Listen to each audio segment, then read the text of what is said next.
السلام علیکم میمان جہاں میں ایک بار پھر سے آپ سب کو خوش آمدید۔ جیسا کہ آپ کو پتہ ہے کہ آج ہمارے ناول جنت کے پتے کی آخری قسط ہے، تو بڑھتے ہیں آخری قسط کی جانب بنا کسی دیری کے۔ وہ پارلر کے ڈریسنگ مرر کے سامنے کرسی پہ بیٹھی تھی اور بیوٹیشین لڑکی مہارت سے اس کا آئی شیڈو لگا رہی تھی۔ اس نے اپنا گرے اور سلور فراک پہن رکھا تھا، بال وغیرہ ابھی بنائے تھے۔ اونچا جوڑا بنائیں گی کیا؟ بیوٹیشین نے آئی شیڈو کو آخری ٹچ دیتے ہوئے پوچھا تھا۔ حیا نے آئینے میں چہرہ دائیں سے بائیں جانب کیا اور اپنی آنکھیں دیکھیں، اچھی لگ رہی تھیں۔ فرنچ نوٹ بنا دو، اونچے جوڑے میں تو نماز نہیں ہوگی اور 2-3 نمازیں تو فنکشن کے دوران آ جائیں گی، آج نہ پڑھیں تو خیر ہے، لڑکی اکتائی تھی۔ اپنی خوشی میں اللہ کو راضی کر دوں کیا یا ناراض؟ انہوں نے اتنی بڑی خوشی دی ہے تو کیا میں انہیں ناراض کر دوں؟ اس نے نفی میں سر ہلایا۔ اچھا، نیل پینٹس لگانی ہے یا وہ بھی نکلی نیلز؟ کچھ بھی نہیں، بار بار وضو کے لیے اتاروں گی کیسے؟ اس نے سادگی سے الٹا سوال کیا۔ اوہ ہو، اچھا نکلی پلکیں تو لگا دوں نا؟ اللہ تعالیٰ کو برا لگے گا نا؟ آپ نے آئی برو بھی نہیں بنوائی، تھوڑا سا نیٹ ہی کر دوں؟ اللہ تعالیٰ کو اور بھی برا لگے گا۔ لڑکی کے ضبط کا پیمانہ لبریز ہو گیا، وہ گھوم کر اس کے سامنے آئی۔ آپ کہیں الہدا کی تو نہیں ہیں؟ حیا ہنس دی۔ نہیں، میں بس ایک مسلمان لڑکی ہوں اور یہ سوچ رہی ہوں کہ جب میں تمہیں اپنا دوپٹہ سیٹ کرنے کو کہوں گی تو تمہاری کیا حالت ہوگی؟ وہ جیسے سوچ کر ہی محظوظ ہوئی تھی۔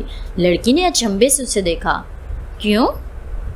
پہلے میک اپ اوور مکمل کرو، پھر بتاتی ہوں، مزے سے کہتی اس نے دوبارہ سر کرسی کی پشت سے ٹکا دیا۔ بیوٹیشین لڑکی جذبز سی ہو کر آئی شیڈو کٹ اٹھائے پھر سے اس کے سر پہ آ کھڑی ہوئی تھی، اور جب حیا نے اسے دوپٹہ اپنی مرضی کے مطابق سیٹ کرنے کو کہا تو اس نے آئی شیڈو کٹ رکھ کر منہ کھول کے اسے دیکھنا شروع کر دیا۔ گھونگھٹ؟ کون نکالتا ہے گھونگھٹ؟ آپ کیا بات کر رہی ہیں؟ میں تو یہ نہیں کہہ رہی کہ بہت نیچے تک نکالو، بس تھوڑی تک تو آ جائے، نیچے ویسے ہی بند گلا ہے۔ اس نے آئینے میں خود کو دیکھتے ہوئے لاپرواہی سے کہا تھا۔ مگر آپ کا چہرہ تو نظر ہی نہیں آئے گا مس۔ اور لڑکی کی پریشانی مزید بڑھ گئی تھی۔ تم نکال رہی ہو یا میں خود نکال لوں؟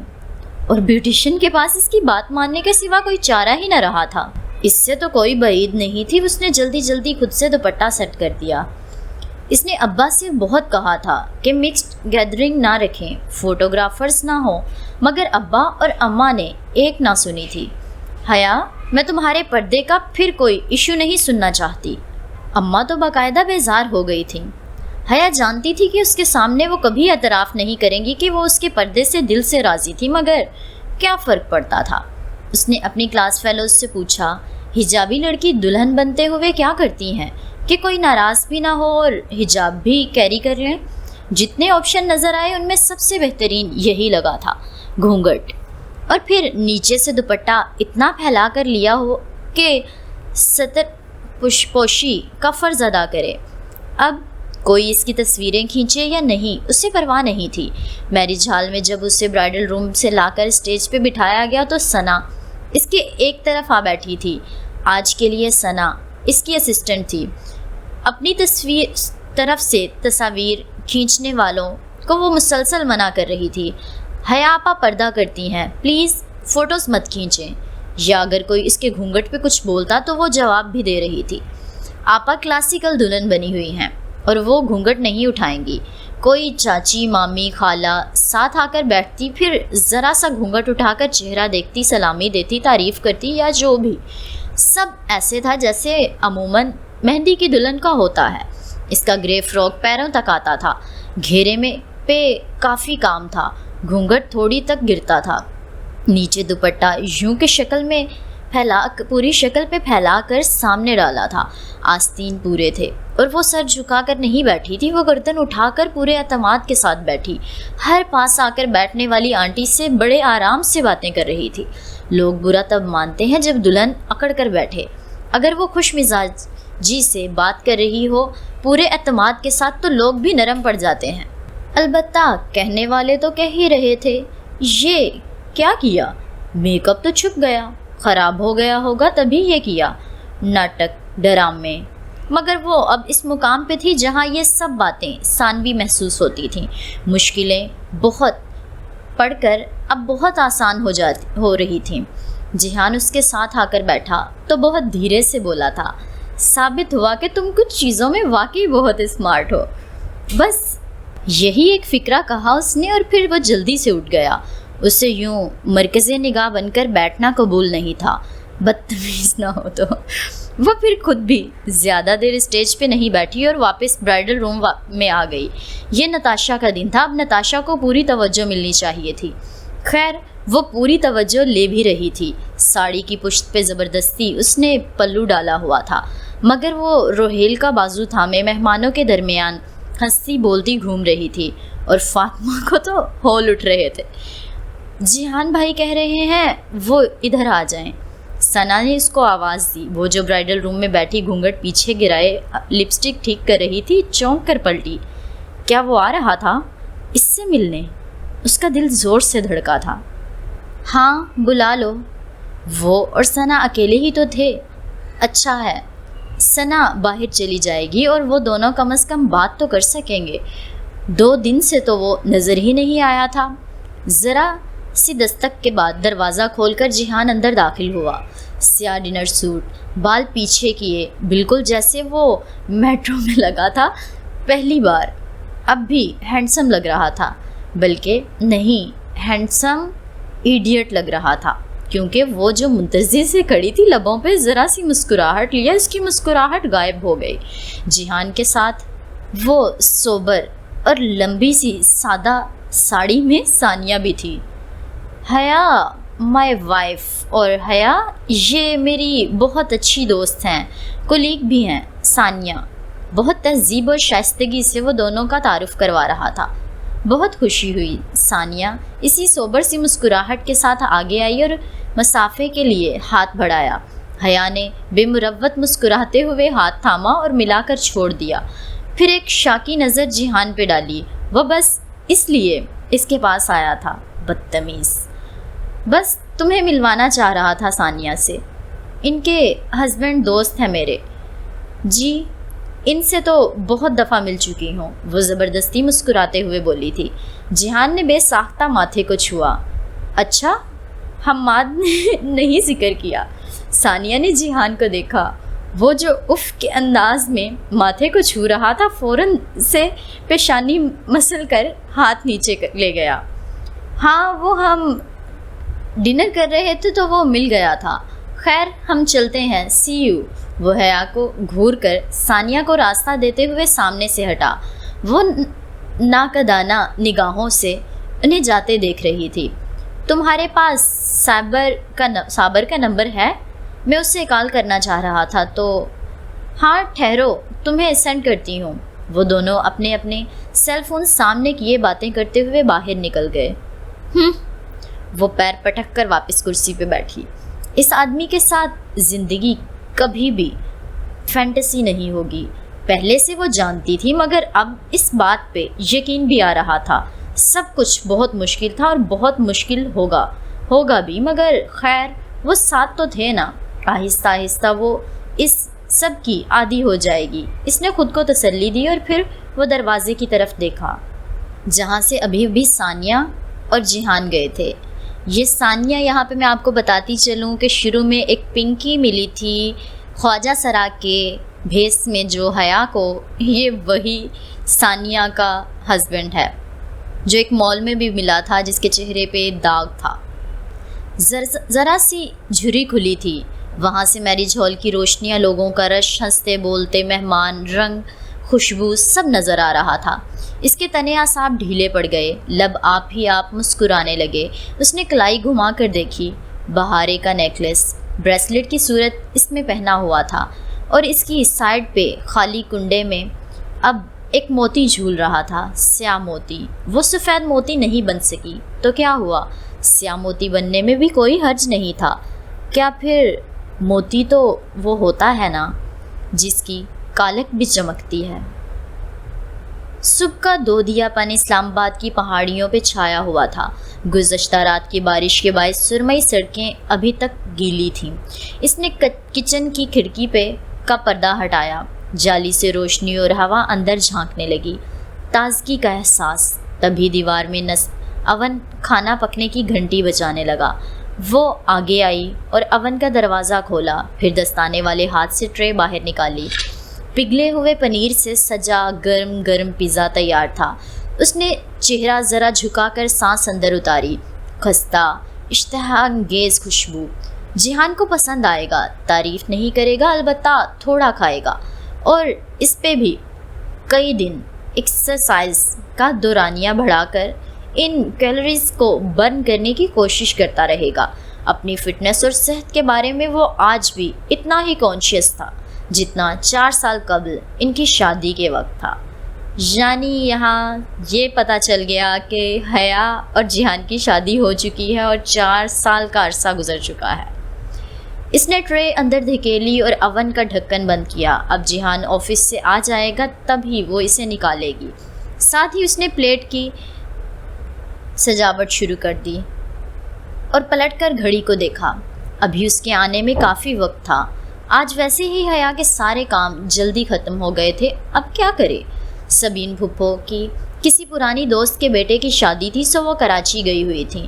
ویسے یہاں ان کے اپارٹمنٹ سے ابا اور تایا کے گھر زیادہ دور بھی نہیں تھے، سو پہلے اس نے اماں کی طرف جانے کا سوچا، پھر ارادہ ترک کر کے اپنے کمرے میں آ گئی۔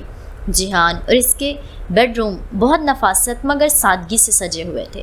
وہ تو اتنی آرگنائزڈ نہیں تھی مگر جیہان وہ خراب بے ترتیب چیزیں کبھی برداشت نہیں کرتا تھا۔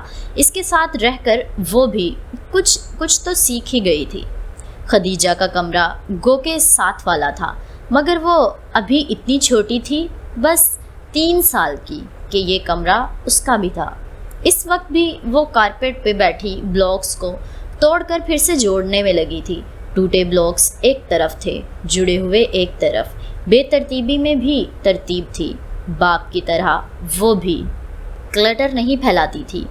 خدیجہ گل، کیا بنا رہی ہیں آپ؟ وہ الماری کی طرف بڑھتے ہوئے اسے مخاطب کر کے بولی تھی۔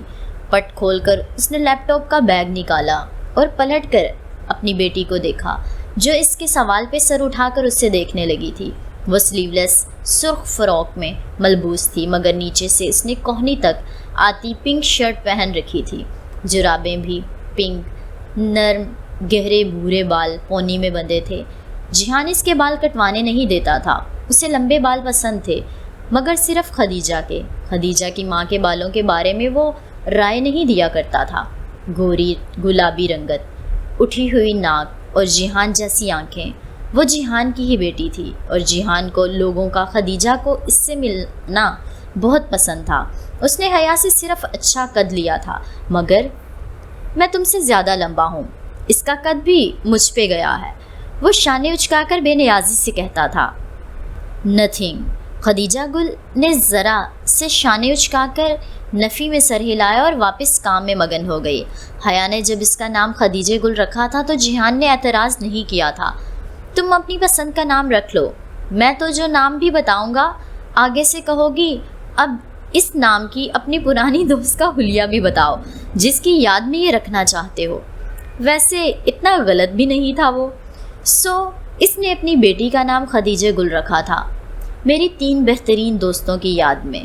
خدیجہ ایک پوری میچور بچی تھی مگر صد شکر کہ وہ ہمیشہ صحت مند رہی تھی، سو ان کے لیے وہ واقعی خدیجہ گل تھی، یعنی وقت سے پہلے پیدا ہو جانے والا گلاب۔ اپنے گلاب کو مسکرا کر دیکھتے ہوئے وہ الماری کا پٹ بند کرنے لگی، پھر یکایک ٹھہر گئی۔ جس خانے سے لیپ ٹاپ بیگ نکالا تھا اس کے پیچھے لکڑی کی دیوار کا رنگ باقی الماری سے ذرا ہلکا لگ رہا تھا۔ اس نے اچنبھے سے اسے دیکھتے بیگ نیچے رکھا اور ہاتھ بڑھا کر پیچھے لکڑی کو چھوا۔ کارڈ بورڈ تھا۔ اوہ اف، اس نے دبے دبے غصے سے کارڈ بورڈ کے ٹکڑے کو دائیں بائیں کرنے کی کوشش کی اور ذرا سی محنت کے وہ ایک طرف سلائڈ کر گیا۔ پیچھے ایک لاکر تھا۔ چند لمحے وہ خفگی سے اس بند تجوری کو دیکھتی رہی جس میں پتہ نہیں کیا تھا، اور پھر کارڈ بورڈ کی سلائڈ واپس جگہ پہ کر کے الماری بند کر دی۔ اس گھر میں پچھلے 4 سالوں میں کوئی 400 خفیہ کھانے تو وہ ڈھونڈ ہی چکی تھی، مگر نہ جانے ابھی بھی کتنے تلاشنا باقی تھے۔ جیہان سے پوچھنا بیکار تھا۔ وہ بہت حیران ہو کر آگے سے کہتا، اچھا، ویری اسٹرینج، پتہ نہیں مالک مکان نے اتنے لاکرز کیوں رکھے ہیں، کبھی بات کروں گا ان سے۔ ہاں، جیسے وہ تو اپنے شوہر کو جانتی ہی نہیں تھی نا۔ خدیجہ اسی محویت کے ساتھ بلاکس اوپر رکھ کر نیچے جوڑ رہی تھی۔ وہ لیپ ٹاپ کھولے بیڈ پہ آ بیٹھی اور ای میلز چیک کرنے لگی۔ ساتھ ساتھ وہ خدیجہ پہ گاہے بگاہے نظر بھی ڈال لیتی تھی۔ ابھی یہی فراک پنک شرٹ کے ساتھ پہنا کر پچھلے ہی ہفتے وہ اماں کی طرف گئی تو اماں حسب عادت خفا ہونے لگی۔ اتنی سی بچی پہ تو پردہ نہیں لگتا نا، تم سلیو لیس پہنا دو گی تو کیا ہو جائے گا حیا؟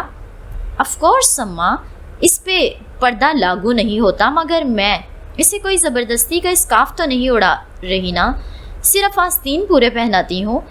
اماں، میں نہیں چاہتی کہ اس کی حیا مر جائے اور وہ ان چیزوں کی عادی ہو جائے جو اس سے آگے اماں نے نہیں سنا کرتی تھیں۔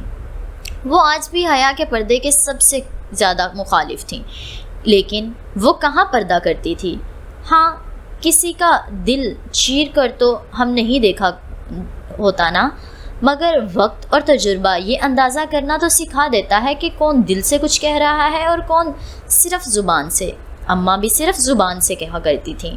لیپ ٹاپ کی چمکتی اسکرین اس کے چہرے کو بھی چمکا رہی تھی۔ وہ بہت توجہ سے اپنی ای میلز دیکھ رہی تھی۔ لمبے بال آدھے کیچر میں بندھے، آدھے پیچھے کھلے کمر میں پڑے تھے۔ چہرہ ویسا ہی تھا، ملائی جیسا، اور اسے لگتا تھا وہ ان 4 سالوں میں پہلے سے زیادہ خوبصورت ہو گئی ہے، مگر خوبصورت کے بجائے 3-4 اور الفاظ ہیں میری لغت میں، مگر میں کہوں گا تو تمہیں برا لگے گا۔ ڈائننگ ٹیبل پہ ہی ایک رات اس کے پوچھنے پہ کھانا کھاتے ہوئے جیہان نے بے نیازی سے کہا تھا۔ وہ سلگ کر رہ گئی۔ اگر تمہاری یہ لغت کتابی شکل میں دستیاب ہوتی تو میں اسے واقعی تمہیں دے مارتی جیہان۔ وہ بہت خفگی سے بولی تھی، مگر اس بات پہ اس کے ساتھ کرسی پہ بیٹھی خدیجہ نے ابرو تن کر ناراضی سے بولا، نو حیا۔ وہ اس کی آئیڈیل باپ کو کچھ دے مارنے کی بات کر رہی تھی، وہ کیسے برداشت کر سکتی تھی؟ اور بس اس کی یہ عادت خود بخود دم توڑ گئی۔ ایک کلک کے بعد اگلا صفحہ کھلا تو وہ ٹھہر سی گئی۔ آنکھوں پہ پہلے حیرت ابھری اور پھر اچنبھا۔ وہ مصر کی ایک یونیورسٹی کا پروسپیکٹس تھا جو اس کی درخواست پہ اسے بھیجا گیا تھا، مگر یہ درخواست تو اس نے دی ہی نہیں تھی۔ کیا جیہان نے اس کی طرف سے اپلائی کیا تھا؟ وہ الجھن بھری نگاہوں سے اس پروسپیکٹس کو دیکھنے لگی۔ وہ اکثر کہتی تھی کہ اب وہ LLB کرے گی۔ جیہان ایسی باتوں پہ دھیان نہیں دیتا تھا کہ اپنی مرضی ہے جو کرو۔ تو کیا اس نے پتہ نہیں؟ میلز چیک کر کے اس نے کلائی پہ بندھی گھڑی دیکھی۔ جیہان کے آنے میں ابھی کچھ وقت تھا۔ رسٹ واچ کے ساتھ اس کی کلائی میں وہ بریسلٹ بھی بندھا تھا اور اس پہ میں پرویا سیاہ موتی جو آج بھی چمکدار تھا، سچا موتی۔ بس کرو خدیجہ، اب کچھ کھا لو۔ وہ لیپ ٹاپ بند کر کے اٹھی اور بیٹی کے سامنے سے بلاکس سمیٹنے لگی۔ خدیجہ کھانے کے معاملے میں ذرا چور تھی، بعض دفعہ زبردستی کرنی پڑتی تھی۔ ایسی ہی ایک دفعہ خدیجہ بہت بیمار تھی اور حیا اسے کچھ کھلانا چاہ رہی تھی، مگر خدیجہ نے ہاتھ مار کر پیالہ گرا دیا تو اس نے بہت غصے سے کہا تھا، اللہ اللہ، بات کیوں نہیں مانتی ہو، میں کدھر جاؤں؟ اور خدیجہ نے سرخ چہرے اور ڈبڈبائی آنکھوں کے ساتھ غصے سے کہا تھا، جہنم میں جاؤ۔ اور وہ بالکل شل رہ گئی۔ بس وہ آخری دن تھا، پھر اس نے اپنا تکیہ کلام ترک کر دیا۔ بس اب اور نہیں، بری عادتیں ہمیں خود بدلنی پڑتی ہیں، اپنے لیے نہیں، اپنے بچوں کے لیے ہی صحیح۔ خدیجہ کو کچن کا کاؤنٹر پہ بٹھا کر اس نے فریج کا دروازہ کھولا تاکہ اندر سے کھیر نکالے، مگر دروازے کے اندرونی طرف انڈوں کے خانے میں ایک پوسٹ نوٹ چپکا ہوا تھا۔ اس نے نوٹ اتارا اور سیدھے ہوتے ہوئے پڑھا، لنچ ٹائم پہ کبوتروں کو یاد کرنے میں کوئی حرج تو نہیں؟ Lunch time? اس نے بے ساختہ گھڑی دیکھیے لنچ ٹائم تو ہونے والا تھا. اللہ اللہ یہ آدمی بھی نا. چلو خدیجہ بابا کے پاس جانا ہے. اس نے جلدی سے بچی کو کاؤنٹر ٹاپ سے اتارا. بابا سن کر اس کے چہرے پہ سارے جہان کی خوشی امڑ آئی. وہ فوراً اندر کی طرف دوڑی. جب تک حیا دروازے کھڑکیاں بند کر کے آئی وہ حیا کا بڑا سا پرس کندھے پہ لٹکائے اس کا عبایا گھسیٹتی فرش پہ جھاڑو دیتی لا رہی تھی. تھینکس. اپنے جوتے پہنو اب. اس نے جلدی سے عبایا اور پرس اس سے لے لیا. ماسن کے کبوتروں کا ذکر پہلی دفعہ جہان نے ایک اطالوی ریسٹورنٹ میں کیا تھا. اس کے بعد سے اس ریسٹورنٹ کو وہ کبوتروں کے کوڈ نیم کے ساتھ یاد کرتے تھے.